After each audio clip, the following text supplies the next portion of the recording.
Hi friends, అందరికీ నమస్కారం. నేను మీ Mohini. Welcome to my channel Mohini's home. ఈరోజైతే మనం టిఫిన్కి ఇడ్లీ ఎలా చేసుకోవాలి, నేను ఎలా చేసుకుంటాను ఇడ్లీ చట్నీ అది చూపిస్తాను చూడండి. ఫస్ట్ అయితే పప్పు నానబెట్టేసుకున్నానండి. ఆ గ్లాస్తో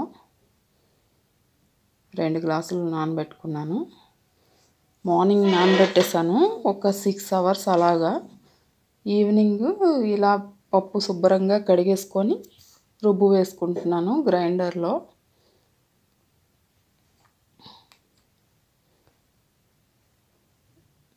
నా గ్రైండర్ వచ్చేసి బటర్ఫ్లై అండి, 3 రాళ్ళది. చాలా బాగా అవుతుంది. మా క్యాంటీన్లోనే తీసుకున్నాము. చూడండి, పప్పుని శుభ్రంగా కడిగేసుకొని తర్వాత ఇలా వేసేసుకోవాలండి. ఫస్ట్ వాటర్ వేసాక తర్వాత పప్పు వేసుకొని ఇలా మూత పెట్టేసుకొని ఆన్ చేయాలండి. ఇంకా పైనుంచి వాటర్ కొంచెం కొంచెం వేసుకోవాలండి మధ్య మధ్యలో. చూసుకుంటూ వాటర్ వేసుకోవాలి.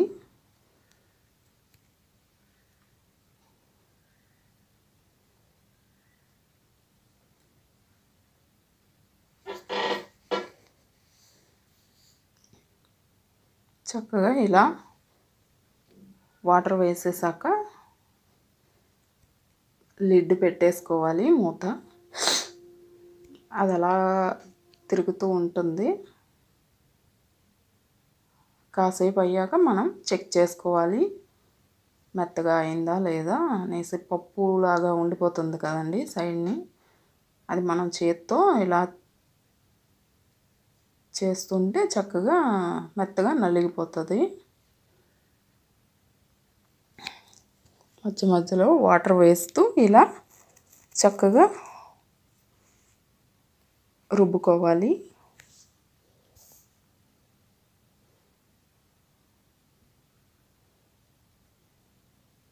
చూడండి, ఎక్కువ వాటర్ పోసేయకూడదు, కొంచెం కొంచెం అలా మధ్య మధ్యలో వేయాలి.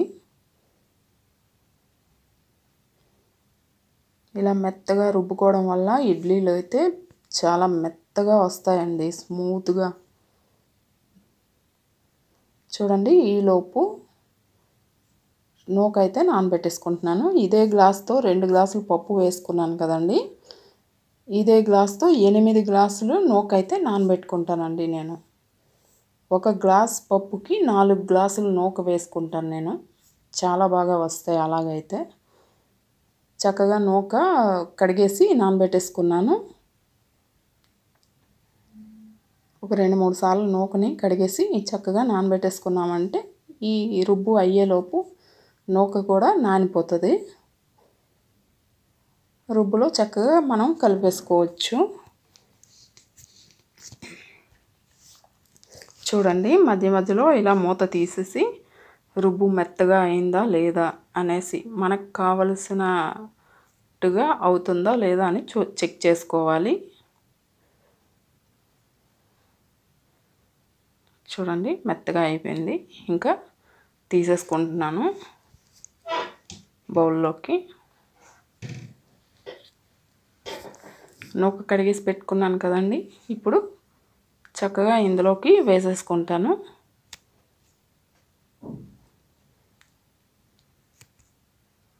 ఇలా వేసేసుకొని బాగా కలిపేసుకోవడమేనండి గరిటెతో. మొత్తం కలిసేలాగా చక్కగా కలిపేసుకోవాలి.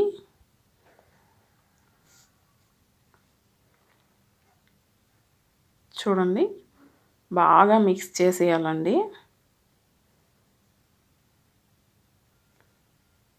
సాల్ట్ ఇప్పుడు ఏమీ వేయక్కర్లేదండి. చక్కగా కలిపేసుకొని ఇంకా మనకి ఎంత అయితే కావాలో అంత బయట ఉంచుకొని మిగతాది ఫ్రిడ్జ్లో పెట్టేశానండి, బాక్సుల్లో వేసేసి. తర్వాత నెక్స్ట్ డే మార్నింగ్ ఇలా ఇడ్లీ అయితే పెట్టుకుంటున్నాను. ప్లేట్లకి ఆయిల్ అప్లై చేసుకుంటున్నాను. ఆ ఇడ్లీ కుక్కర్లో ఫస్ట్ వాటర్ వేసి అడుగున వాటర్ వేసి స్టవ్ మీద పెట్టుకోవాలండి. ఒక 10 నిమిషాలు వేడెక్కుతుంది. తర్వాత ఇలా ఈ ప్లేట్లకైతే ఆయిల్ రాసుకొని చక్కగా ఇలా రుబ్బు బాగా కలిపేసి వేసుకోవాలండి. మనం నిన్న నైట్ కదండి ఇది రుబ్బుకొని పెట్టుకున్నాము. ఇప్పటికి చక్కగా రుబ్బు అయితే పువ్వులాగా ఉబ్బిపోయిందండి. చక్కగా మెత్తగా వస్తాయండి ఇడ్లీ. ఇలా ఆయిల్ అప్లై చేసేసుకొని ప్లేట్లకి ఈ రుబ్బు అయితే వేసేసుకోవడమే.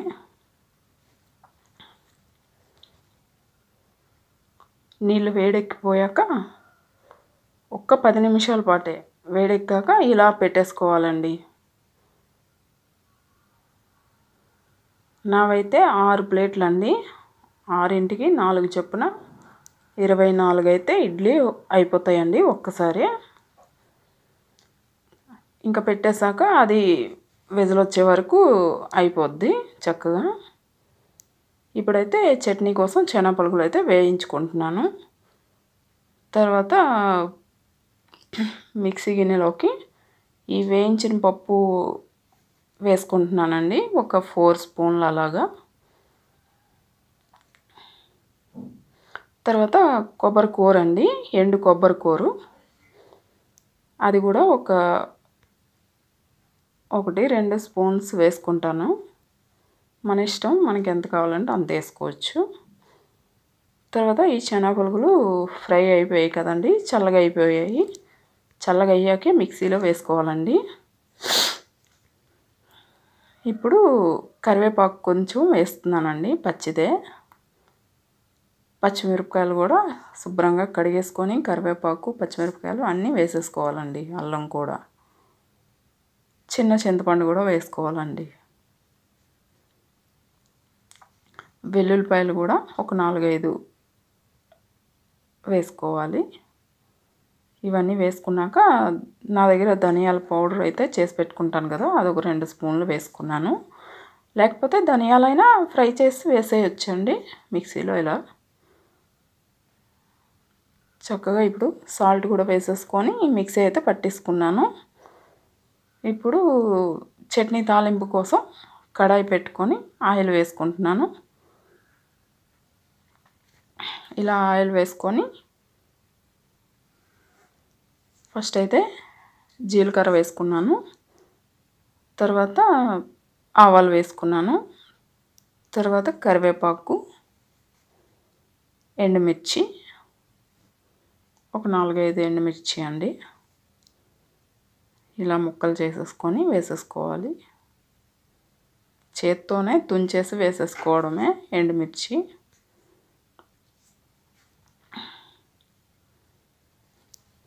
మిక్సీ పట్టేసాను కదా, ఇప్పుడు ఈ వాటర్ వేసుకొని చక్కగా మనకి ఎంత లూజ్గా కావాలో అలా చేసుకొని ఈ తాలింపులో వేసేసుకోవడమేనండి. చట్నీ అయితే రెడీ అయిపోయింది. చూడండి, ఇంకా ఇడ్లీ కూడా రెడీ అయిపోయింది, తీసేసాను. చట్నీ కొంచెం ముద్ద చట్నీగా ఉంచాను, కొంచెం లూజ్గా అలా తాలింపు పెట్టుకున్నాను. Thanks for watching. బాయ్ అండి. వీడియో నచ్చితే లైక్ చేయండి.